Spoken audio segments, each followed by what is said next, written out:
Over the smoking wreckage of southern Germany in 1945, Luftwaffe ace Major Heinrich Mueller stared at the red-tailed Mustang that had just shredded his squadron. 3 of his best pilots were dead. The Americans had sent black men to fight them, men the Reich's propaganda called inferior. But the scoreboard told a different story.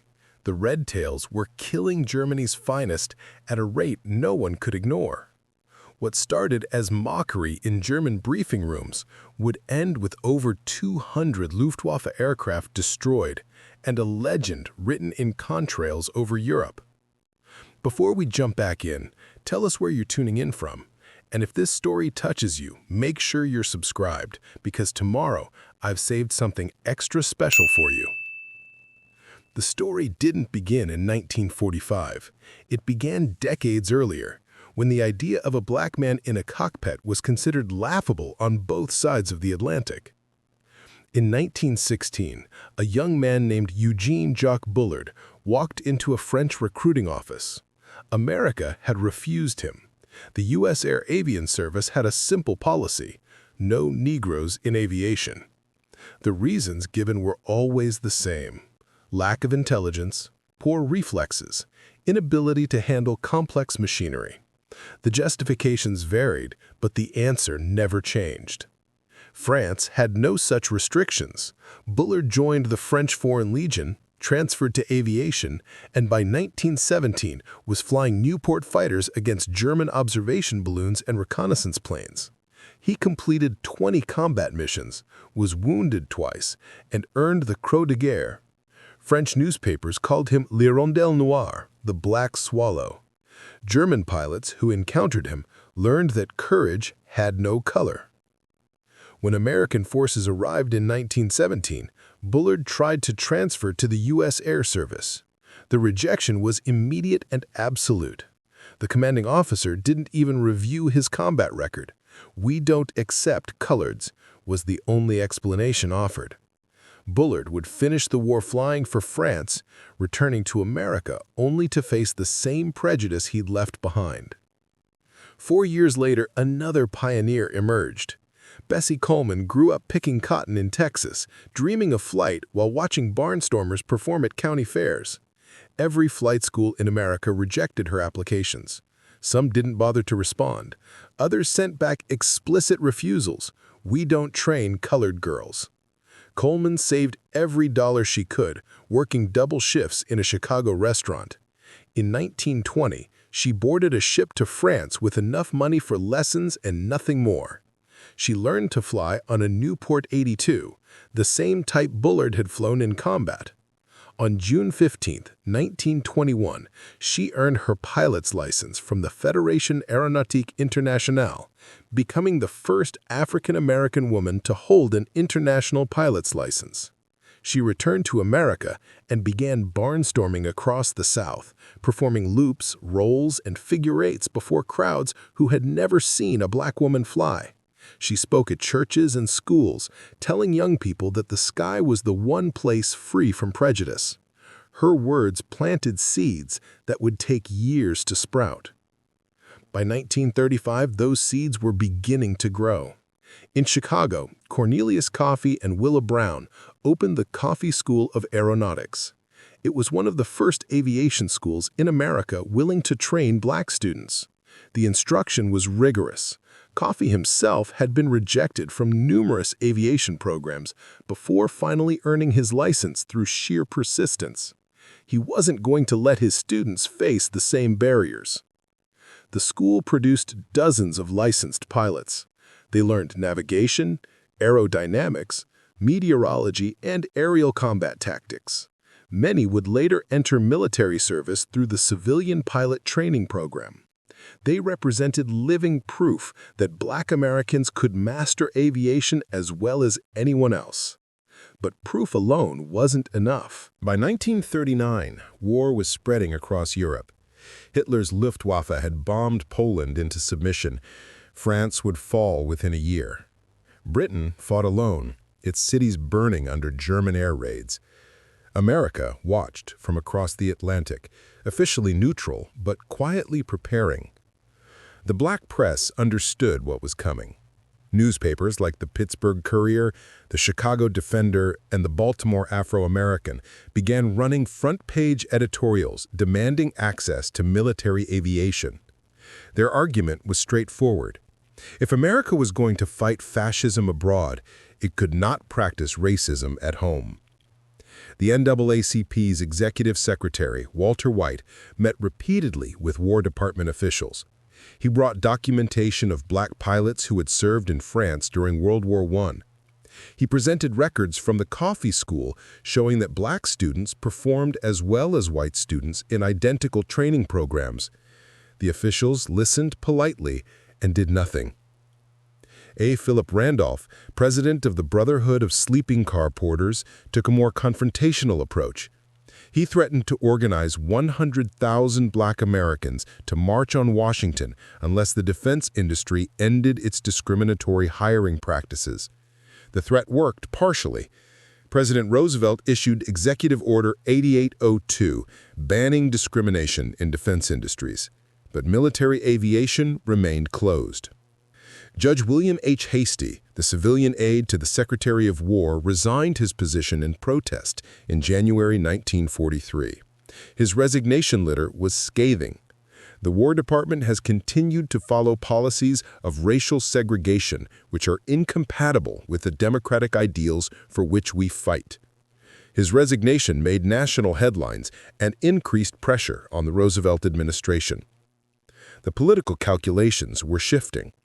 Roosevelt needed black votes in northern industrial states for his unprecedented third-term run in 1940. Chicago, Detroit, Cleveland, and New York had large black populations that could swing close elections. The War Department could no longer simply ignore the demands. In April 1939, Congress passed Public Law 18, creating the Civilian Pilot Training Program. Buried in the legislation was an amendment pushed by Senator Harry Schwartz requiring at least one CPTP school to accept black students. It was a grudging concession, wrapped in segregation, but it created an opening. Tuskegee Institute in Alabama was selected.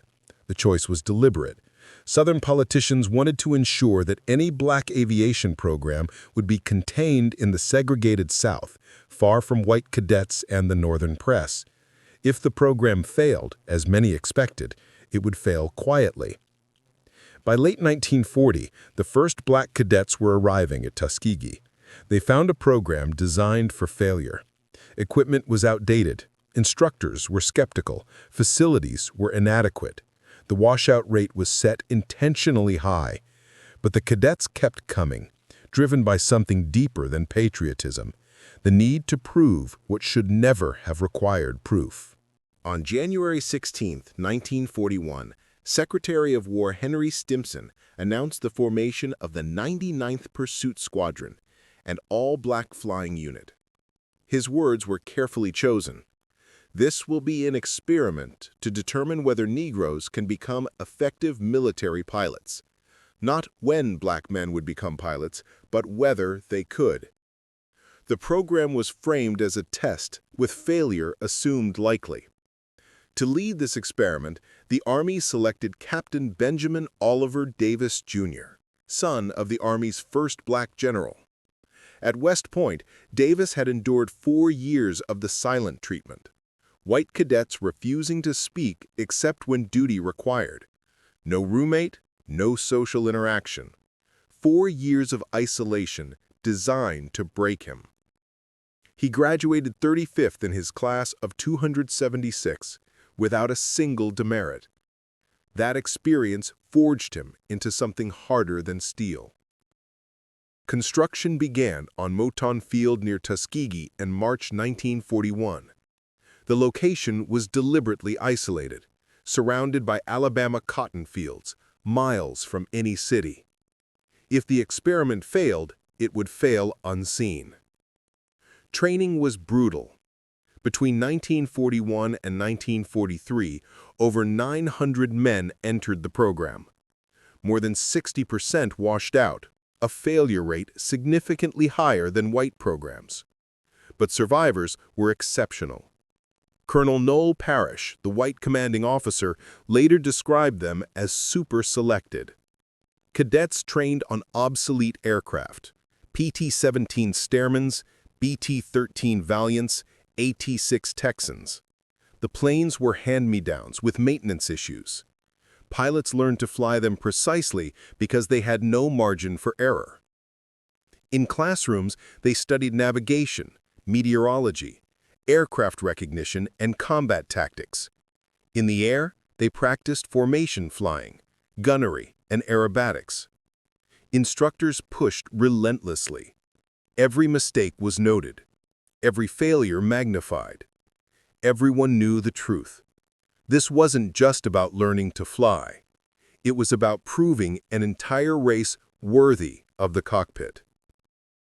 By late 1942, the 99th had its first graduates, 26 pilots each with hundreds of flight hours, certified in the P-40 Warhawk. They were ready for combat, but first had to overcome skepticism from commanding officers. In April 1943, the 99th Pursuit Squadron shipped to North Africa, arriving at a forward air base in Tunisia as part of the Mediterranean Allied Air Forces. The squadron joined the 33rd Fighter Group under Colonel William Maumier, a veteran pilot who had expressed doubts about their capabilities. To Maumier and many white officers, the 99th remained an experiment. To the pilots, it was the moment they'd trained for their entire lives. Their first combat mission came June 2, 1943. The target, Pantelleria, an Italian fortress island between Tunisia and Sicily. The 99th would escort medium bombers and strafe ground targets. Lieutenant Charles Dryden described takeoff. Everything we'd trained for came down to this. We weren't just flying for ourselves. We were flying for every black kid in America who'd been told he couldn't. The P-40 Warhawks climbed into Mediterranean sky, Allison engines roaring. German fighters rose to intercept. For the first time, Tuskegee pilots faced the Luftwaffe in combat. The formations held. No bombers were lost. The pilots returned successfully. But one mission proved nothing. Skeptics wanted more. They got it July 2, 1943, over Sicily. First Lieutenant Charles Hall was flying his 8th combat mission, escorting medium bombers attacking Castelvetrano airfield. German Focke-Wulf 190s slashed from above, targeting the bombers. Hall spotted 2 FW-190s diving on the formation. He pushed his throttle forward and turned hard into their attack. The German pilots suddenly found themselves fighting a P-40 that refused to break. Hall's combat report was clinical. At approximately 1,000 yards, I fired a sustained burst. Strikes were observed. The enemy fighter rolled left, began smoking, and descended in a spiral. I observed impact with the ground. The Focke-Wulf 190 slammed into a Sicilian hillside at over 300 miles per hour. When Hall landed, ground crews erupted. A swastika was painted on his aircraft that afternoon, the first aerial victory by a black American pilot in U.S. military history. But one kill didn't silence critics. They wanted sustained performance under extended combat operations. By October 1943, the 99th had flown dozens of missions across Sicily and Italy. They had logged hundreds of combat hours, but skepticism remained entrenched. Colonel Maumier filed a report to the War Department that could have ended the program. He wrote, "The 99th Fighter Squadron has not displayed the aggressiveness and desire for combat that are necessary for a first-class fighting organization." He recommended the unit be removed from combat operations and relegated to coastal patrol duties. The report landed on the desk of General Henry Hap Arnold, Commanding General of the U.S. Army Air Forces. Arnold had been skeptical of the Tuskegee experiment from the beginning. Maumier's report gave him ammunition to shut it down. Word leaked to the black press. The Pittsburgh Courier ran a front-page headline, War Department considers disbanding the 99th. Editorials erupted across the country. Civil rights leaders mobilized. But this time, they had something the War Department couldn't ignore. The men of the 99th had a chance to prove Mueller wrong. In January 1944, the Allies launched Operation Shingle, the amphibious assault at Anzio, Italy. It was a desperate gamble to outflank German defenses and open the road to Rome. The Luftwaffe threw everything it had at the beachhead. For the 99th, this was the moment that would define their future. On January 27, 1944, 15 pilots from the 99th Pursuit Squadron climbed into their P-40 Warhawks. Intelligence indicated heavy Luftwaffe presence over Anzio. German fighters, Foxwolf 190s and Messerschmitt Bf 109s, were hitting Allied forces repeatedly. Captain Lemuel Custis led the formation. Approaching the coast, black smoke from artillery mixed with fighter contrails. The sky was chaos. German pilots expected inexperienced Americans breaking under pressure. Instead, the 99th held tight, executing coordinated defensive maneuvers that frustrated attack after attack. Lieutenant Clarence "Lucky" Lester spotted a Bf 109 targeting a crippled B-25. He dove from 12,000 feet, closing to 200 yards before firing. His .5 caliber machine guns stitched across the Messerschmitt's fuselage. The German fighter exploded. Over January 27th and 28th, the 99th destroyed between 8 and 12 enemy aircraft. In 48 hours, they destroyed more than in their previous 7 months combined. Captain Charles Hall added 2 victories. Lieutenant Robert Dees shot down a Foxwolf 190. The performance was undeniable. On the ground, infantry soldiers watched black pilots keeping the Luftwaffe at bay. For those soldiers, skin color meant nothing. What mattered was survival. The War Department ordered comparative analysis. Results were conclusive. The Tuskegee pilots performed at or above their white counterparts' level. Mueller's critical report was quietly shelved. General Arnold, who had considered disbanding the program, reversed course. The 99th would remain. More than that, the program would expand. The 332nd Fighter Group would form, an entire fighter group of black pilots destined to become the most requested escort unit in the European theater. Germans who had laughed at black pilots would soon fear red tails in their mirrors. The victory at Anzio had proven the 99th could fight, but in May 1944, the Army Air Forces made a decision that would transform them from a single squadron into a legend. The 99th was merged with 3 newly formed squadrons, the 100th, 301st, and 302nd, to create the 332nd Fighter Group, the only all-black fighter group in the American military. Their new mission was fundamentally different. Instead of ground attack and coastal patrol, they would escort heavy bombers deep into the heart of Nazi Germany. The B-17 Flying Fortresses and B-24 Liberators of the 15th Air Force were hitting German industrial targets daily. Factories in Munich, oil refineries in Ploiești, ball-bearing plants in Schweinfurt, and aircraft production facilities across the Reich.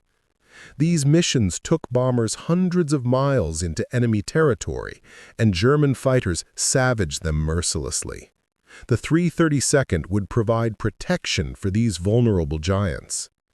It was the most critical mission in the air war, and it came with the highest stakes.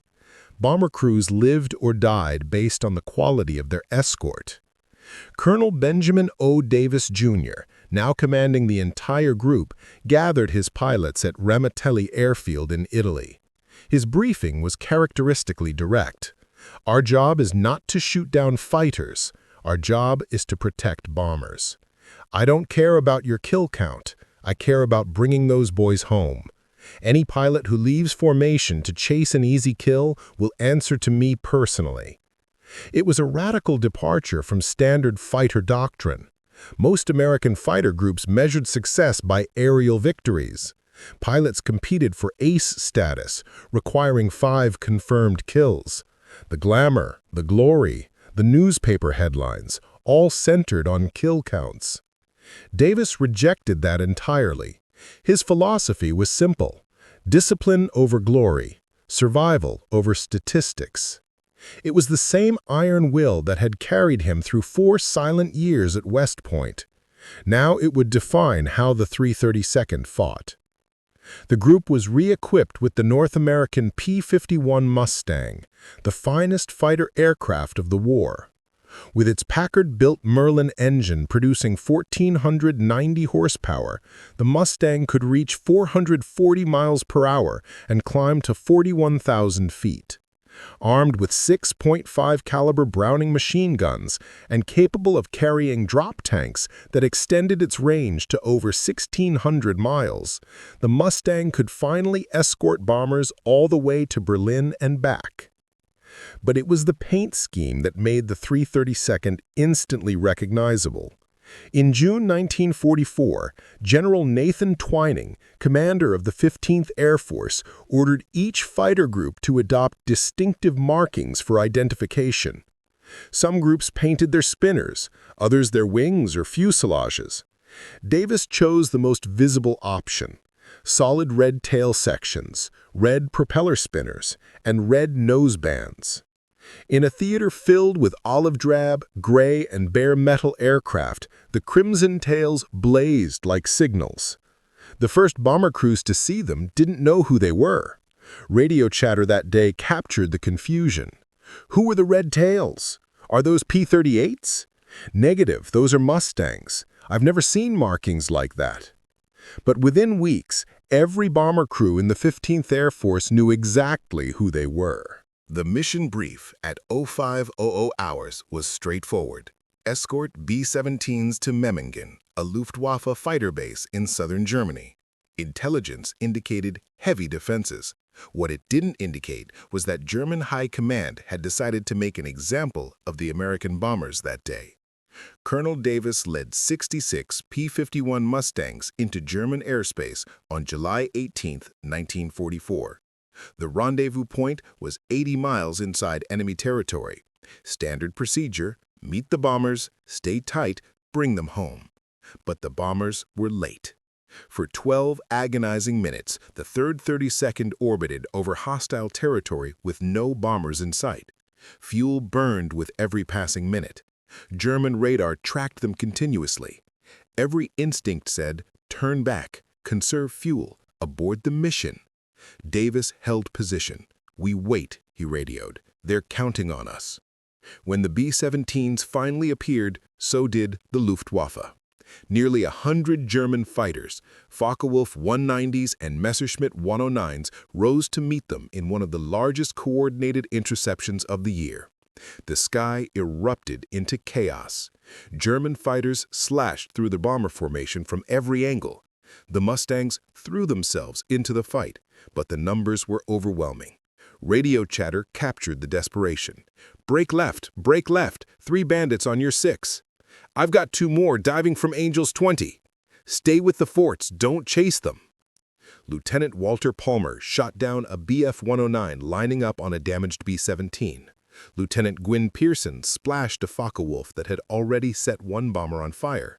But there were too many attackers coming from too many directions. In 20 minutes of savage combat, 15 B-17s went down in flames. That meant 150 American airmen lost, killed, or captured, or missing. For the 3rd 32nd, 3 pilots didn't return: Lieutenant Robert Hutton, Lieutenant Wellington Irving, and Lieutenant Alfred Brown. When the surviving aircraft limped back to Ramitelli, the mood was grim. Some saw it as failure, the first major bomber losses under Red Tail escort. Critics who had been silenced after Anzio spoke up again. But operational analysis told a different story. Without the 3rd 32nd's intervention, the entire bomber group would likely have been annihilated. The Luftwaffe had achieved tactical surprise with overwhelming numbers.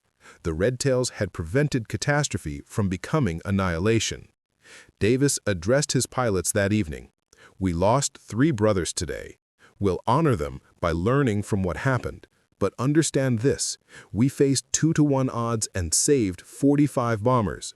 Those are 45 crews that are alive because you did your job. That is not failure." Bomber crews who survived Memmingen told their own version. Staff Sergeant Donald Mitchell, a waist gunner, wrote home, "We were being slaughtered up there. Jerry's everywhere, more than I'd ever seen. But those Red Tails never left us, never ran. They fought until they had nothing left, then fought some more. Every man in my crew is alive because of them."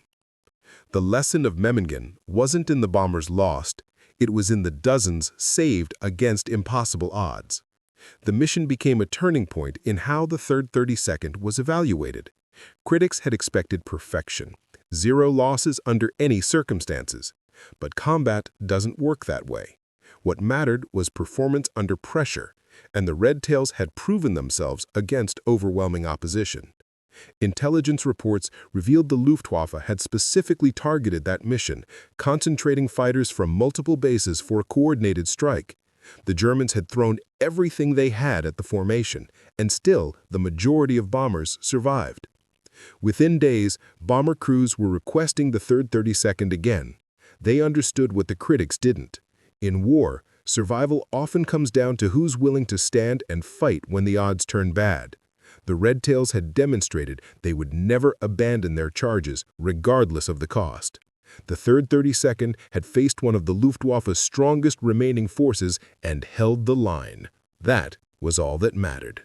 By early 1945, Germany was collapsing, but remained lethal.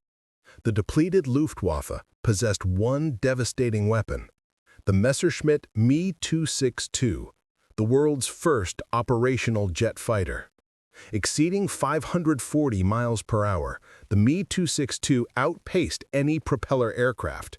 Its 4 30mm cannons could obliterate a B-17 in seconds.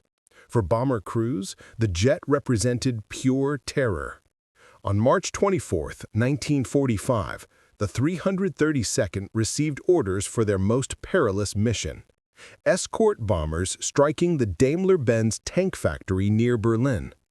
Intelligence warned that Jagdgeschwader 7, Germany's elite jet squadron, would mount a fierce defense.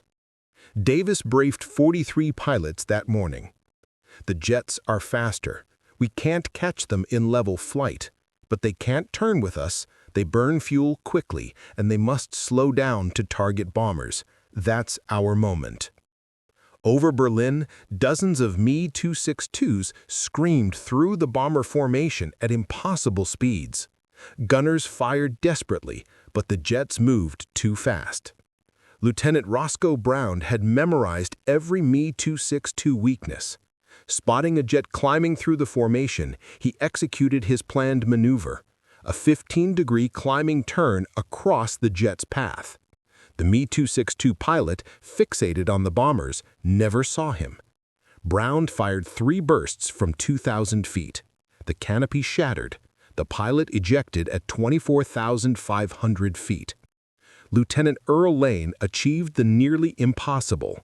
Using the K-14 computing gun sight, he scored a deflection shot exceeding 2,000 yards, hitting a maximum speed jet.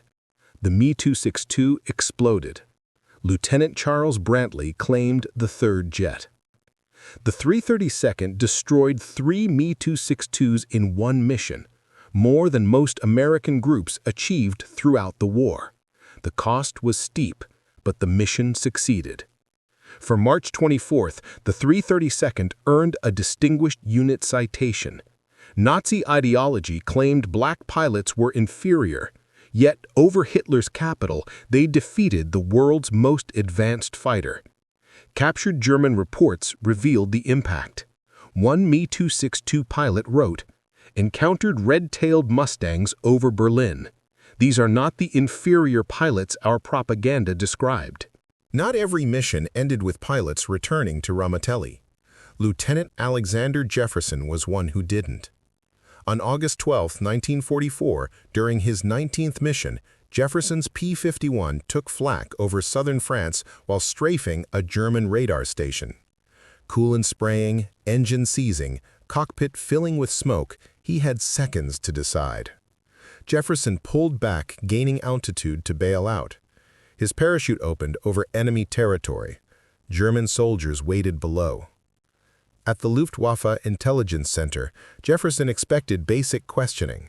Instead, the German officer knew everything: Ramitelli Airfield, squadron commanders' names, even Jefferson's family details in Detroit. "We know the Red Tails very well," the officer said in perfect English. "You have been quite troublesome." Jefferson was sent to Stalag Luft III, site of the Great Escape months earlier. There, among thousands of Allied officers, he experienced something unknown in America: equality. White bomber crews recognized him immediately, thanking him for escorts over Italy and Germany. In prison camp, survival mattered more than prejudice. Rank and skin color faded. Jefferson later wrote, "Here I was, in a Nazi prison camp, being treated more equally by white Americans than I would be back home." German guards treated captured Tuskegee pilots as professional soldiers, without special mistreatment. One guard expressed surprise America had delayed letting black pilots fly. He said, "We knew you could." Life was harsh. Thin soup, black bread, occasional Red Cross parcels. In April 1945, as Allied armies advanced, Germans forced prisoners on brutal marches westward. Starving and exhausted, Jefferson stumbled through Germany for weeks until liberation. Returning to America, freedom vanished at port. White officers processed through one line, black officers another. After risking his life, enduring captivity, being treated equally in a Nazi camp, Jefferson stepped back into segregated America. 32 Tuskegee pilots were captured during the war. A common thread ran through their stories: the profound contradiction between how enemies abroad and citizens at home viewed them. By May 1945, the war in Europe was over. The 332nd Fighter Group returned to Ramitelli for the last time.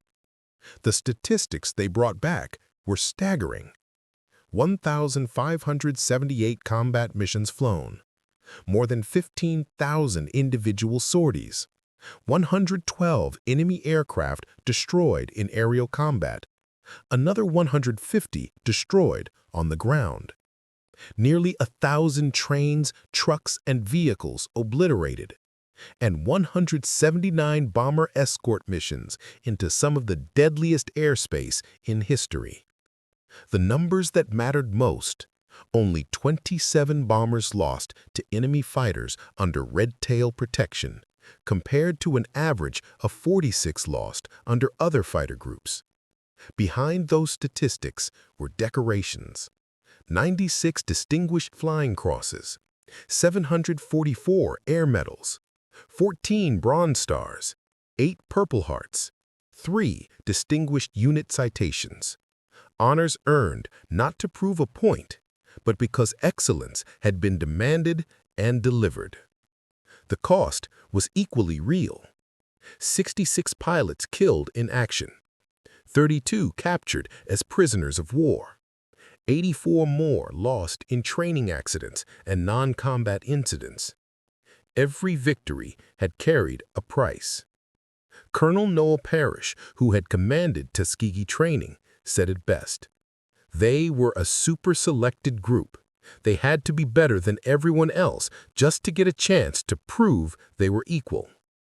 Lee Archer, who finished the war with 4 confirmed victories, later admitted, "For years, nobody believed me anyway. A black fighter pilot must be lying." It took decades for people to accept that we actually did what we said we did. Recognition came slowly. In 1948, President Harry Truman signed Executive Order 9881, officially desegregating the U.S. military. In 1954, Benjamin O. Davis, Jr. became the first black general in the Air Force. But mainstream America largely ignored their record for decades. It wasn't until 2007 that the nation formally acknowledged their contribution. President George W. Bush awarded the Congressional Gold Medal to the surviving Tuskegee Airmen. Only about 300 were still alive to receive it. Many had waited more than 60 years for their country to admit what they had proven in the skies over Europe. Roscoe Brown, who had shot down a German jet over Berlin, summarized their legacy. "We didn't just fight the Germans. We fought ignorance, prejudice, and hatred. And we won all 3 battles." The German pilots who had laughed at the idea of black pilots in 1943 learned a harsh lesson by 1945. Over 200 Luftwaffe aircraft fell to the Red Tails' guns. The racial ideology that had dismissed them as inferior was exposed as the lie it always was. The red tails of their Mustangs became more than paint. They became a symbol, a promise that excellence will rise regardless of barriers. From experiment to legend, from segregation to medals, from mockery to respect, the Tuskegee Airmen didn't just change history. They changed what America believed was possible. And in the wreckage of 200 German fighters scattered across European battlefields, they left a message that echoed through generations. Never underestimate someone because of the color of their skin. The sky recognizes only one thing: courage. Up next, you've got 2 more standout stories right on your screen. If this one hits the mark, you won't want to pass these up. Just click and check them out. And don't forget to like, subscribe, and turn on the notification bell so you don't miss any upload from us.